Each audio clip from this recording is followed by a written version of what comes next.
સમાન નાગરિક ધારો 370 રામ મંદિર ભારતીય જનતા પાર્ટી પોતાના એજન્ડામાં સતત લઈને ચાલતી હોય છે। દેશના યશસ્વી પ્રધાનમંત્રી નરેન્દ્રભાઈ મોદી સાહેબના નેતૃત્વમાં આ રામ મંદિર પણ બન્યું, 370 પણ હટી ગઈ અને હવે સમાન સિવિલ કોડનું કામ પણ ગુજરાતના યશસ્વી મુખ્યમંત્રી શ્રી ભૂપેન્દ્રભાઈ પટેલ સાહેબ અને હર્ષભાઈ સંઘવી સાહેબની સરકાર જ્યારે લાવવા જઈ રહી છે ત્યારે ખૂબ આજે આનંદનો ઉત્સાહનો માહોલ છે।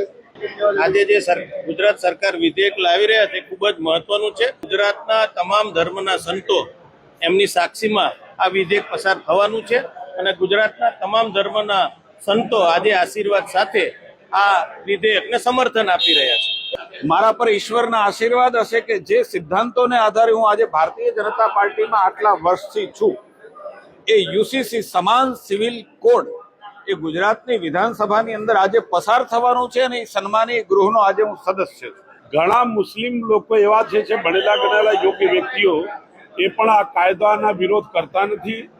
એક દેશ એક કાનૂન બધાને માનવું જોઈએ।